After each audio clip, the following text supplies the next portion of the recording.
Spending my money with you. Let's just ignore the news.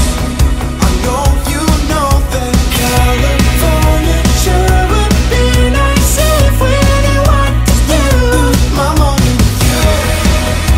Let's just ignore the news. I know you know that California sure would be nice if we didn't want to do.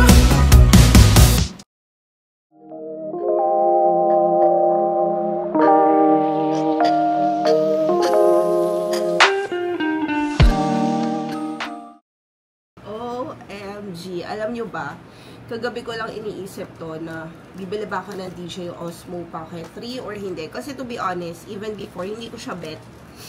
Hindi ko mag-gets yung system niya, o diba, naka fast track enable kasi ko, kaya sinusundan-sundan niya ako. Grabe, ang ganda niya pala, as in yung quality niya and all. Pero yung binili ko, standard lang. Alam niyo kung bakit? Kasi, pag binili niyo yung creator combo, that's 37,900 something. So, parang 38,000. Pero pag itong standard lang, ayan siya.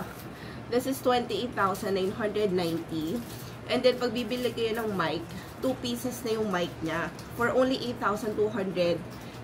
So, parang nakasave pa din kayo compared sa creator combo. Tapos, yung mic na mabibili nyo, yun yung mic nila na latest version, yung bagong model. Tapos, 2 pieces na din siya. Yung maliit lang, hindi yung mahabang ganyan.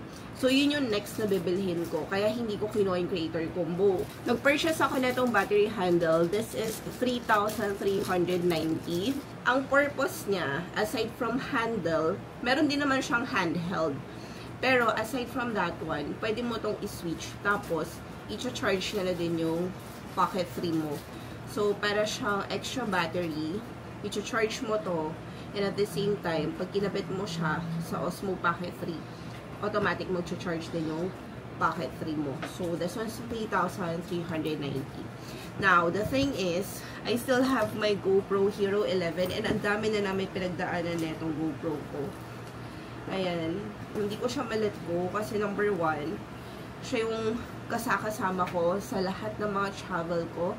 And as you can see, yung mga travel vlogs ko, ang ganda naman ng quality, especially in Korea.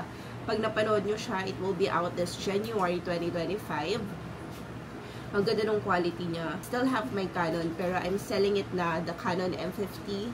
Binibenta ko na siya kasi I don't need it anymore. Masyado na madaming camera aside from my phone. The 15 Pro Max, I still have this. The Canon M50. So, hindi na din siya parang necessary. Also, ang goal ko talaga ngayon 2025 is, like for example, sa mga makeup ko, gusto ko i-consume lahat muna before buying new products. Tapos, in terms of mga product reviews, gusto ko i-incorporate na lang siya sa mga daily vlogs ko. Ang dami ko pang mga makeup, mga pabango, mga skincare na galing sa mga pass out of the country natin, especially sa Thailand. So, ayoko masyadong gumastos at magbibili ngayong 2025. Ang goal ko is makapag-save pa and makapag-travel pa kasi gusto kong bumalik talaga ng Korea and gusto kong mag-Jakarta. Siguro hindi na nga lang siya ganun like sunod-sunod kasi number 1, may work na si Brian. Wala pa siyang mga leave credits. Although work from home. Number 2, meron kaming pinurchase this 2024, 4 months ago. Big purchase talaga siya. And it's an investment din na kailangan namin mag-focus doon. Malalaman nyo yan sa 2026. And then, number 3, may mga goal ako na gustong gawin this year. So, kailangan talaga natin mag-save. But anyways, I'm so happy with my purchase. Hindi to kasama, again ha, yung battery handle, separate siya. Aside from this one, na 28,990, this is 3,390 pesos. Tapos yung handle nila, yung parang tripod, gustong-gusto ko yun, pero sold out daw. Kaya nag-ask ako doon sa staff na i-message ako once available. That's 590 pesos. And then, by next month, siguro, sa matagal na pakiramdam ko, by next month, bibili na natin yung mic na sinasabi ko sa inyo. Gusto ko talaga yung mic na yun. Para kahit pa paano, hindi din ako nahihirapan, especially outdoor or pag magta-travel. Anyway, isang siya ko lang, let me know in the comment section below kung okay ba yung quality niya. Naka 4K 60 tayo na resolution. And aaralin ko pa kung paano siya i-navigate. But I'm just so happy kasi ang wide ng lens niya. Like, hindi ganito ka-wide yung Canon M50 ko, even the G7X. May mga daily vlog ako a week after nung pagbalik ko from Korea. However, hindi ko na alam kung paano siya pagsumasamahin. Even on Christmas Day. It's December 29, guys. This is a week after kong bumalik from Korea. Kamusta yung first time travel ko sa Korea? Sobrang sarap ng feeling. Sobrang saya. Hindi ko ma-explain. Alam mo yung kauwi mo lang pero gusto mo na agad bumalik. Ganun yung feeling. Ang ganda ng vibe, yung neighborhood doon. Basta, it's a different kind of place na parang hindi ko siya na-experience sa ibang country na napuntahan ko. Kasi, like, may mga country ka na pinupuntahan na parang similar dun sa mga napuntahan mo na before or comparable sa country natin. Pero doon, it's totally different. Parang ganun. Hindi ko siya ma-explain. So, excited na ako kasi kahit hindi pa ako nagre-reapply for another visa, nag-book na ako ng flight March and unfortunately via Jeju Air. And kanina, ang sad nung news, pagagising ko, bumungat sa akin talaga yung nag-crash na aeroplano ng Jeju Air. Anyways, so, hindi ko din sa inyo na-share yata sa vlog. Hindi ko na matandaan eh. Kasi may ibang clips ako na nawala doon. Hindi ko na siya mahanap nung nag-export ako. This is the North Korean money. Itong nasa taas. And then, ito yung sa South Korea. Itong sa taas, guys, na pera, it's 12,000 won. Binili ko talaga siya. Ito, nag-save lang ako ng 1,000 won. Parang remembrance. Kasi nga, every out of the country, nagtatabi kami ng extra money para remembrance lang siya, even coins. And pakita ko lang sa inyo yung actually, hindi to stamp eh. Yung sa passport, sticker lang pala siya. Hindi sila nag-i-stamp. I was given until Feb 9, 2025. But since I have work, so 6 days lang tayo nakapag-stay sa Korea. And I was thinking nga na, akala ko, single entry siya. Pero akala ko, dun sa span ng until February, pwede pa akong bumalik ulit. Pero hindi pala. As in, one time lang talaga ako. Ang syong ako, one time lang talaga ako pwedeng pumasok ng Korea. And then, pag nagamit ko na siya, hindi na ako pwede bumalik ulit. So, kahit na yung visa ko is until Feb 9 pa. Kaya sabi ni Bride, hindi ka naman multiple, single ka lang eh. Sayang nga daw, kasi sana sinulit ko na. Pero alam nyo kasi may work ako, tapos yun lang yung allowed na leave na binigay sa akin. So, kung kaya pa sana mag-extend, na-mention ko to sa vlog, gusto ko talagang mag-extend pa. And eto din yung first out of the country ko na solo na hindi ako masyado nakapag-message sa kanila dito. Hindi ako masyado nakapag-call. Unlike before, parang everyday, morning, lunch, afternoon, talaga nag-a-update ako doon. Parang hindi ko na malay na, ay, hindi pa pala ako nag-a-update sa asawa ko. Hindi pa ako nag-a-update sa GC namin kung nasa na ako or kamusta na ako. Kasi nga, sobrang in-enjoy ko lang talaga yung moment. It's a different kind of feeling. But anyways, eto, binili ko na yung bag. Yung mismong araw ng birthday ko, nag-vlog ako noon, and hindi ko na siya napakita. Parang napakita ko lang siya na nakasuot sa akin, pero may mga laman siya na products. Hindi siya ganun kakita eh. Kasi nawala nga yung clip na yun. But this one, ito yung makikita nyo sa vlog na yung first punta ko ng Hanok Village. Gustong-gusto ko siya, saka yung green. Sana ako binili ko na yung green eh. This is 1,124 pesos. Yun yung nakita ko nag-reflect dun sa debit card ko pag kinonvert siya. And since then, ito na yung gamit ko sa work. Like, everyday, kahit magmumall lang ako, sobrang convenient niya. Ayan na siya. Tapos, kaya siya may ganito. Sinabitan ko na ganito.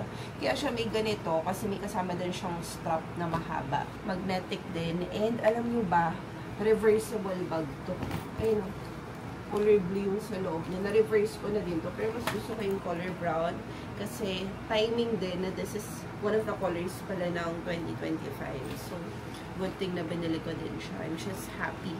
Kasi nga, gusto ko talaga itong bag na to. Kasi, ang dami mong malalagay, tapos hindi mo mararamdaman na sobrang bigat ng bag mo. Ganun siya. Naglagay lang ako ng Q-Tix. Nagpalit ako kasi nga, para sa New Year's Eve. Tomorrow, it's holiday. 30-31, I have work pa din. So, 1 lang yung wala akong pasok. Kaya, try ko mag-vlog. Gusto ko lang mag-thank you din sa inyo. Kasi, kung di dahil sa inyo, hindi din ako magpapatuloy na mag-vlog. I mean, sabi ko nga, diba, kahit iilaloy nanonood sa videos ko, okay lang naman sa akin yun. Sobrang na-appreciate ko yung mga tao na dyan, nag-stay talaga. And yung mga subscribers ko, even silent subscribers, na hindi nagko-comment or anything, pero talagang nangangamusta sa akin sa Instagram, nanonood yung mga vlogs ko. Sobrang thank you, na-appreciate ko kayo. And I promise talaga na by next year, mas magvo-vlog pa ako ng daily vlogs, more on life of a nurse na vlog, and at the same time, yung mga daily errands. Pero guys, hindi na ako masyadong bibili ng mga makeup products. Again, isa sa goal ko talaga is ma-consume lahat ng mga makeup products ko dito before anything else. Kasi sobrang dami ko pa talagang makeup. And I don't think it's practical na bumili ng bumili. Kasi ang napapansin ko ngayon sa makeup industry, especially yung mga local products, to be honest, parang sabay-sabay sila naglalabas ng products. And then, halos magkakapareho lang yung nilalabas nila. Siguro nagkakaiba lang sa texture, sa quality.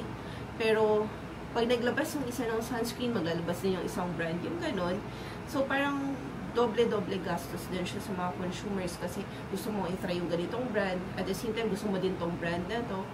And then, all of a sudden, mapapansin mo na, ay, parang, ang dami ko ng ganitong product, ang dami ko ng sunscreen, ang dami ko ng ganitong klaseng lipstick. Tapos, pare-pareho lang din naman. Isa yun talaga sa naging realization din sa akin. Kaya kung mapapansin nyo, hindi din masyadong active yung mga product reviews natin unless gusto ko talaga yung product. But again, yun nga, magiging practical tayo.